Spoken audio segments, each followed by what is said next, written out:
Previously on Avatar. This video is over. April was okay, but next video? It's gonna be me. So, I'm a rat liar. First things first, make sure you know how to register to vote. If you live in the United States and you are an adult, which I know most of you are, I'm including my links from my previous post alongside some new ones, including a guide which will teach you how to register. Check those out below. This is by far the most requested video that I have ever made. So it seems people want to hear some of my thoughts breaking down this song. But at the same time, I think it's fair that there are people who just want to be happy that Blackpink came back at all. So let's break this into sections. The first part of the video is for discussion, analysis, and potential criticism, and the second part is for people who just want to celebrate the comeback. You're in control of the content you consume and how you consume it. Should you decide to watch the whole thing, you are responsible for yourself and your method of reaction. Treat your time on YouTube well, and don't force yourself to listen to something that may bother you. Hello, ladies. Look at your man. Now back to me. Now back at your man. Now back to me. Primarily, this review is bizarre because I have very little to say about the song itself. It's functional, and if you love this song, I can see why, and I couldn't be happier for you. As long as you're aware as a consumer what your money does, there's nothing wrong with liking stuff. I'm so glad people enjoyed this. Initially, How You Like That reminded me a bit of a Troy Boy production, but with a lot more air. It has that tin can sound that YG has favored since 2014, a lot of elastic in the beat during the chorus, regular assortment of bells and whistles in the production makes it sound nice and shiny, but not too overbearing. I love the way the beat gasps with Lisa. It sounds really nice, it makes that chorus a bit fresher. But of course, when How You Like That came out, I got a ton of comments that I am just now reading through, and almost all of them are saying, The formula appears again! Ride for the Dreadfort! I'm going to play the montage, but if you want to skip it, you can. I'll leave the skip time on the screen right here. That being said, if you've done the required reading, you already know.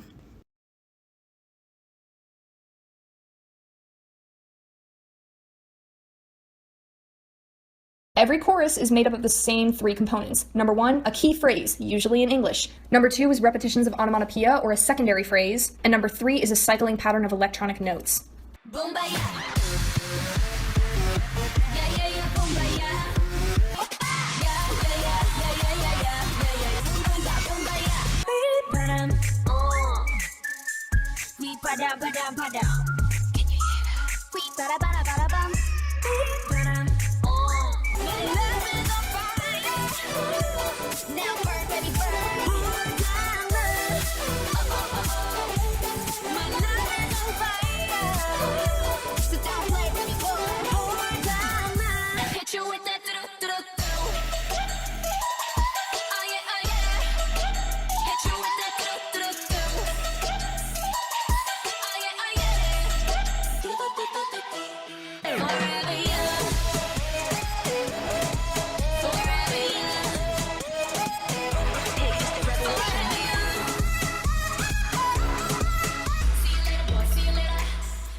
Does this pre-release pay off for a year of waiting? No. But it's not awful, and I think a couple people wanted me to say that it was. I found the vocals to be very soothing, and I was giddy to hear Jisoo's wine-dark voice poured all over this song. The vocal combinations spice the song very nicely, particularly during the pre-chorus and the chorus, and the member order is more properly developed this time. The lyrics were fine, a bit corny here and there and lacking rhyme in a lot of places, but there was a lot of infighting in the fandom about the lyrics. Half the fanbase was saying the lyrics were secretly really deep and meaningful, and the other half was saying that lyrics shouldn't really matter in a song, so stop analyzing.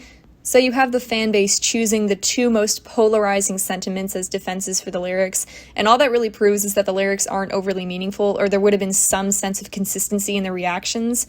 And honestly, that's fine. It's a badass, look how cool I am kind of song. It really doesn't need to be lyrically deep. My biggest overall problem is that How You Like That never really commits to any of its bits. It's not just the lack of rhyme scheme, it's the super short verses, the bridge. The ending really needed another chorus to not feel so anticlimactic. How You Like That has a lot of really good ideas floating around, but once they start knocking up against each other, the song becomes clunked and boxy. But overall, I will say, How You Like That is functional. It got people excited, which was its job. How You Like That made me realize that I may have outgrown Blackpink in a way I haven't with other groups from the third generation. When Blackpink debuted, I was in high school, and a bunch of badass young ladies with great hair, designer clothes, and an I don't give a damn attitude, that was awesome to me. It made me feel confident to walk down the halls and listen to Whistle. I definitely fell for the trap that YG laid by siphoning out 2NE1 and leaving behind a vacuum for that kind of girl power. It's been 4 years since Blackpink debuted, and Blackpink hasn't grown with their audience the way most other groups have. The groups that I love from the third generation all experimented with new sounds, updated their images, brought new ideas to the table, took risks, and became multifaceted artists. They didn't cater to trends as much, they released songs with thematic messages and personal lyrics. On top of that, their new music sounds current, not like something you'd hear back in 2016.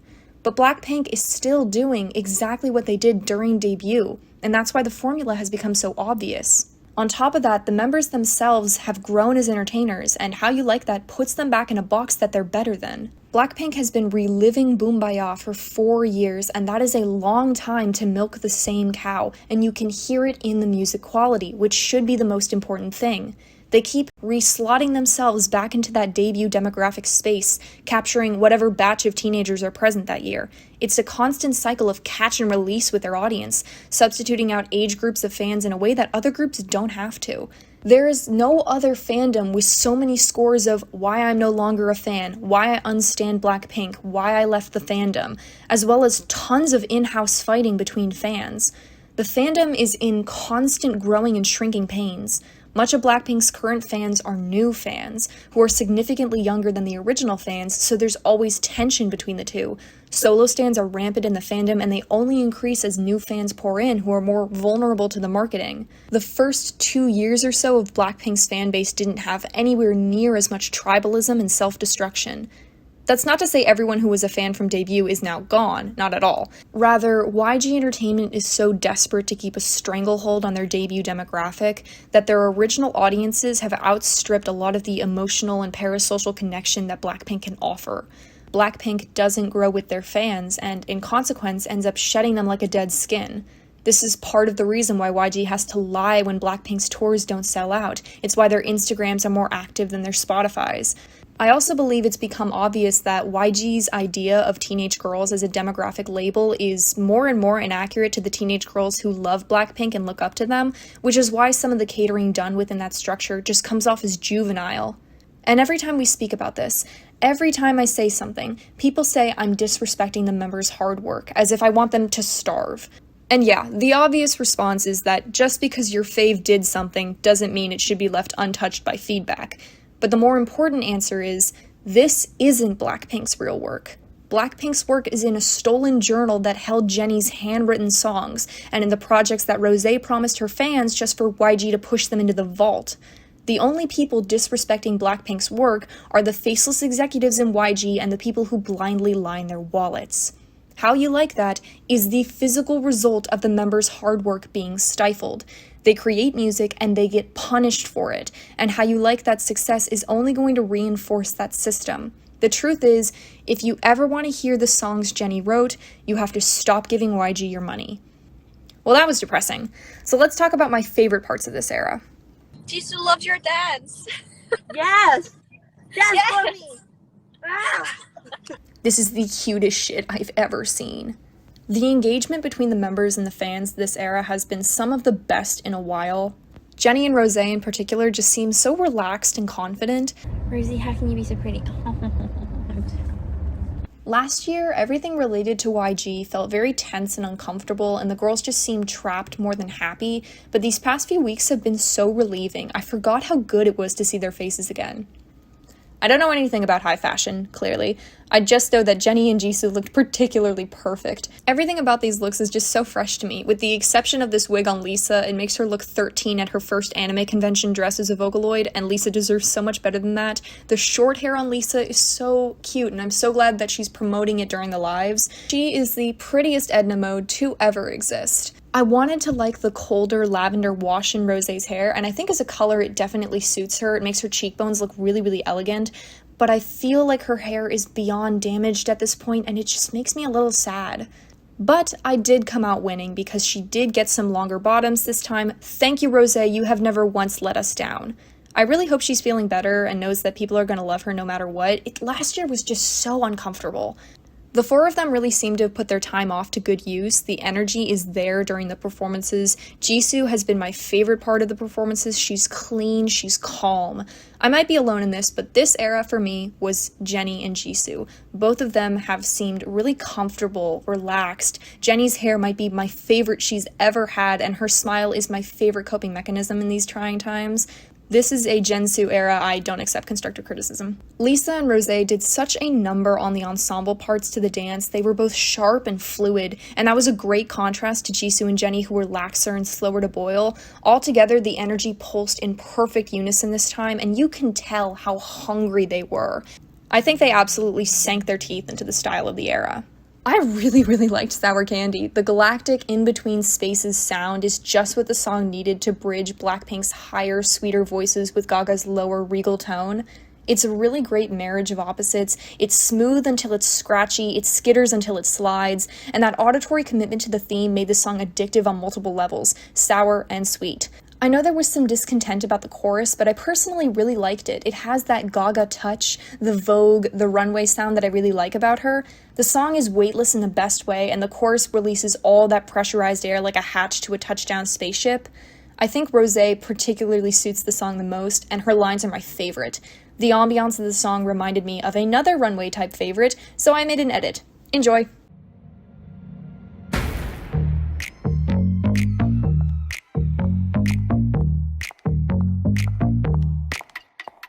Nails, hair, hips, heels, ass, fat, lips, real, purse, full, big bills, bitch, I'm a big deal. Legs, face, eyes, thin waist, thick thighs, you, me, you, wish, new phone, who, this, pussy, puss, give 'em cunt, bitch. Mama, yes, God, then you pop that tongue, bitch. This whole club is my runway, run, bitch. Y'all 5, 4, 3, 2s, I'm a one, bitch. Girl, what did that girl just say, girl? Girl, I don't dance, I work. I don't play, I slay. I don't walk, I strut, and then sashay. But I don't work for free. That's not the tea, hunty. So make it rain on me, and I might let you see. What you gonna let them see? My nails, hair, hips, heels, nails, hair, hips, heels, nails, hair, hips, heels, nails, hair, hips, heels. My nails, hair, hips, heels, nails, hair, hips, heels, nails, hair, hips, heels, nails, hair, hips, heels. 24/365 gives out what Blackpink House attempted to do, but couldn't within the confines of its platform. I couldn't really click with House, not because I thought it was boring, but because it felt uncomfortably staged. I could feel the company too strongly in House, and it made the girls feel like products in a creepy fishbowl lens. 24/365 totally clears that out. And while it's obvious that there are cameras there, the girls just feel more comfortable going about their business, and they find clever ways to continue filming in a style that's less intrusive. They let their friends or their colleagues do the filming, or they just set the camera up somewhere far away. It's a really nice idea.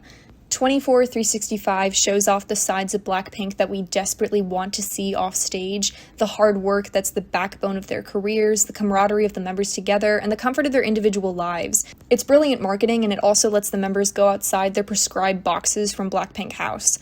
I'm specifically focusing on episode 1 since episode 2 was mostly more behind the scenes promotion for How You Like That. Lisa is at dance practice. That gives us a taste of the work that presumably went on during hiatus. Jenny is managing both her professional and her private life with a friend.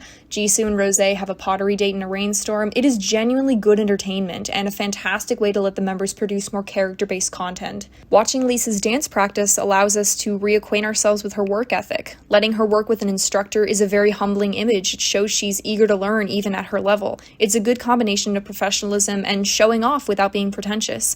Jenny's section of the story is a very good balance between professional and personal as well. She's got a great narrative going from nervous beforehand to efficient in the moment. Watching her work her career lets the audience see her dedication, but I think the shopping trip is the real treat. Her comfort and her humor are more palpable, and the background commentary clearly puts her at ease, which is something I think Jenny fans particularly enjoy from her.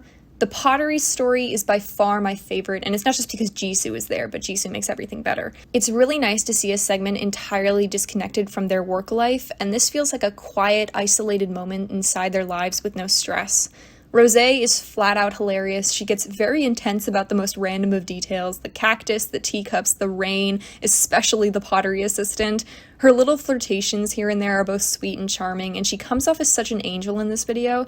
One of the reasons Jisoo is my bias is that she brings out the best in the members, and it's sometimes a bit aggravating how overlooked her people skills are. She's a naturally disarming person with very good humor and conversation. She presents herself beautifully in public while also coming off as personable and casual. It's a perfect mix.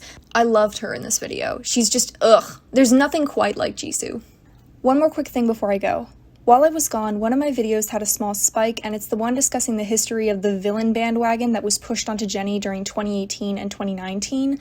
Some people have expressed confusion about the content of the video, especially the few minutes in which I discussed the dancing controversy in 2018. So just to make it clear, no, I do not think that Jenny deserved any of the harassment she received, nor do I think that she is a villain, and I stated as much in the video. Rather, that video was a discussion about the unfair narrative that developed around her and the pieces of history surrounding it.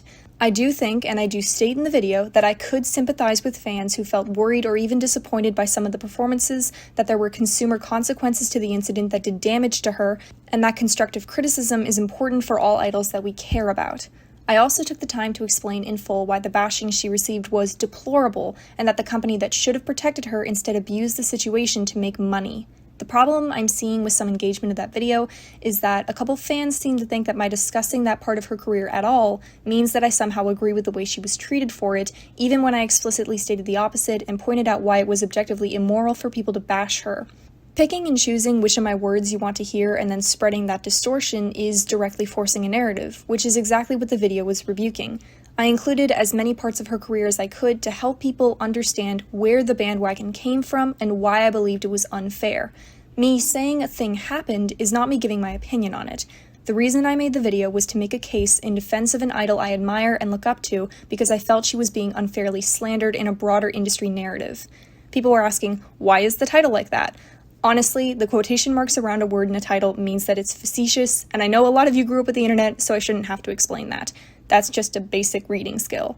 I have loved Jenny for 4 years. She is not a villain to me, but she's a hero from when I was a teenager, and the narrative that was assigned to her deserved to be dissected and refuted. So, once again, here are the final sentiments of that video, the ones I have believed and stated from the very beginning. Many people genuinely forget how loved Jenny is by the other members of Blackpink.